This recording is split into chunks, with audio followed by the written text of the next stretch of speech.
yang dia nak tinggalkan 3 anak dia dengan suami dia untuk berkahwin dengan orang lain. Jadi isteri nombor 2 pada orang lain. Masa tu umur berapa masa tu kejadian ni? Saya umur 13. Oh, saya memang clearly lah ingat. So saya anak sulung kepada macam ada lagi 2 adik lah. Okay. So adik saya kecil lagi, so diorang macam tak berapa ingat lah sangat kan. Ya. Tak berapa lama lepas tu ayah saya pula yang meninggal. Innalillah. Saya lah yang kena jaga, saya lah kena ambil tanggungjawab tu. Saya adalah macam cari mak saya kan, sebab nak bagi tahu ayah dah meninggal dah ni, adik-adik saya tak kisah pasal diri saya, adik-adik ni macam mana kan. Saya tak dapat jumpa mak saya until tiba-tiba macam saya dapat masuk college sendiri. Dan college pun saya make sure adik-adik saya teratur tau. Maknanya dalam awak belajar college, kerja juga untuk tanggung adik-adik macam tu. Betul. Masa macam adik-adik dah teratur dah, tiba-tiba mak datang balik. Masuk saya umur 20-an, adik saya pula macam dah masuk sekolah menengah. Diorang macam masa kecil-kecil dulu diorang saya tanya, mana mama kita macam Ya, sianya. Mama datang balik sekarang ni macam mana? Dah duduk sama-sama ke atau macam mana? Tak duduk sama, macam dia nak perbetulkan hubungan, nak kenal balik anak-anak dia. Saya mestilah marah kan. Yelah. Nak tinggal anak kau, tiba-tiba kau tak datang balik. Ayah dah meninggal, aku cari kau tak dapat. I tak boleh nak cari you. Kesan dia is saya tak percaya dekat orang, saya tak percaya dekat macam kalau saya ada in relationship ke, ada orang yang nak kenal dengan saya tak percaya. Mungkin satu hari nanti diorang pun akan tinggalkan saya dengan saya. Rasa takut ditinggalkan. Dia takut ditinggal. Ya. Masa saya habis college hari tu, mak saya nak datang untuk graduasi, dia datang tau dengan suami baru dia, dengan keluarga baru dia semua. Okey. Tapi saya memang tak jumpa dia. Saya tak boleh nak tengok muka dia. Saya tak boleh maafkan dia.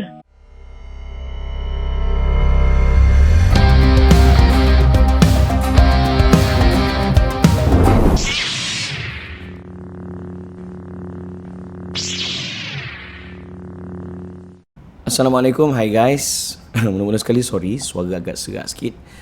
Maklumlah, hari-hari Brahmi bekerja ke sana kemari, bercakap, buat training dan sebagainya, selain pada live hari-hari untuk borak dulu baru buka. Namun demikian, the show must go on.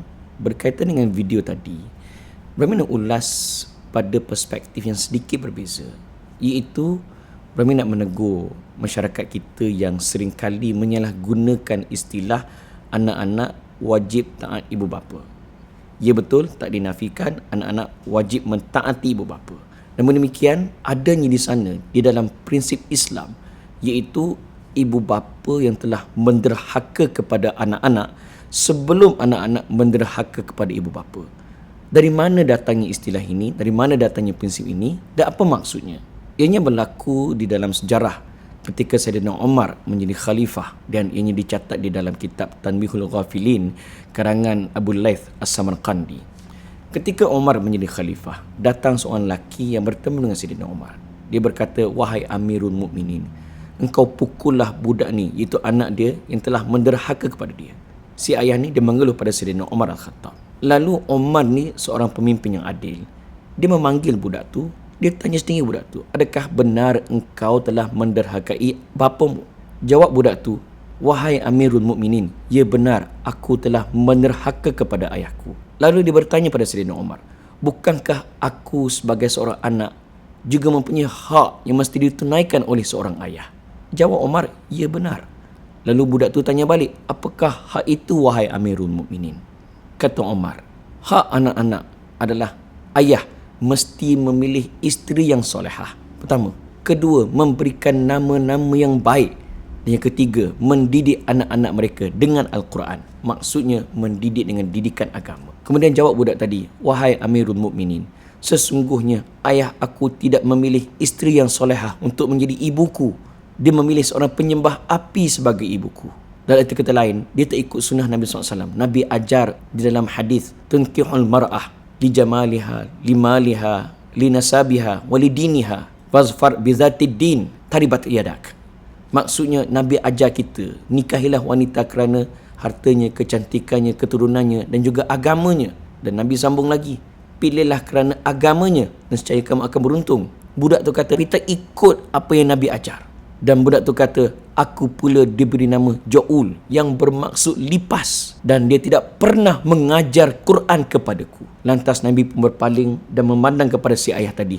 Kata Umar, laqad aqabta waladak qabla an ya'ukuka waladuk. Maksudnya, engkau telah menderhaka kepada anak-anak sebelum anak-anak menderhaka kepada engkau. Maksudnya apa? Ibu bapa sebelum menuntut ketaatan daripada anak-anak, ibu bapa sendiri pun kena taat pada perintah Allah dan mendidik anak-anak dengan didikan yang betul, berikan nama yang baik dan menjadi contoh yang baik. Kalau anak-anak sejak kecil pun diserah pada orang dan dia pergi pula nikah dengan orang lain, tak kira mak ke ayah, dan tak mempedulikan anak sampai dia membesar, tiba-tiba datang klaim menuntut ketaatan daripada anak-anak, ketika itu engkau jawablah di hadapan Allah Azza wa Jalla.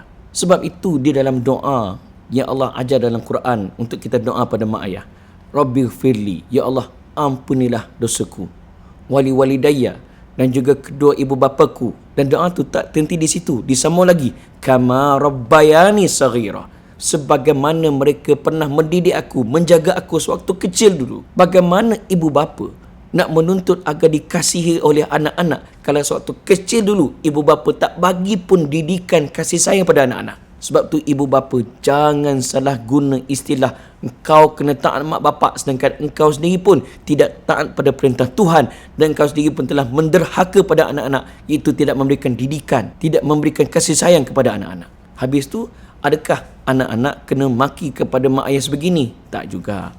Di dalam surah Luqman, Allah Azza wa Jalla mengingatkan kita, wa in jahadaka ala an tusyrika bi ma laysa laka bihi ilm fala tuti'huma wa sahibhuma ma'rufa. Maksud ringkas daripada ayat ini, andai kata ibu bapa memerintahkan kita untuk berlaku syirik pada Allah, fala tuti'huma, jangan kita taat kepada perintahnya. Namun demikian, wa sahibhuma ma'rufa, kita kena berbuat baik dengan mereka pada kadar yang ditetapkan oleh Allah Azza wa Jalla.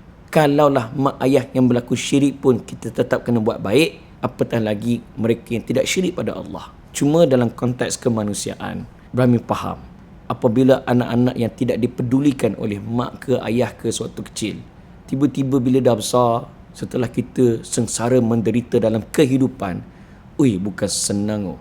Jadi kepada akak yang bertanya tu, take your time, tenangkan diri, muhasabah diri. Segala apa kezaliman yang pernah dibuat oleh si ibu sebelum ini memang sukar nak dilupakan. Yang itu biarlah dia jawab di hadapan Allah Azza wa Jalla. Tetapi kita sebagai anak, jangan kita jadi zalim dan kejam macam mereka. Sebaliknya, kita berbuat baiklah pada kadar kemampuan yang boleh dan pada kadar yang ditetapkan oleh Allah. Apa dia? Kita hormat dia, kita tak maki dia, mana yang kita mampu tolong, kita tolong. Tapi kalau dia nak expect kita lebih daripada itu, agak susah lah. Sebab apa? Macam mana dia nak menuntut ketaatan daripada anak-anak, sedangkan dia dulu sewaktu anak-anak kecil tak bagi kasih sayang, tak bagi pun didikan. Jadi pada tuan dan puan, saya merayu kepada anda semua, jangan kita salah guna istilah anak-anak wajib taat kepada ibu bapa, yang memang anak-anak wajib taat. Tetapi sebelum itu, ibu dan ayah, lakukanlah yang terbaik untuk memberikan kasih sayang dan didikan kepada anak-anak. Dan kepada yang belum kahwin, jangan hanya fikir bagaimana nak kahwin, tapi fikir bagaimana pengisian selepas kahwin, terutama sekali di dalam mendidik anak-anak agar dapat ke syurga bersama-sama.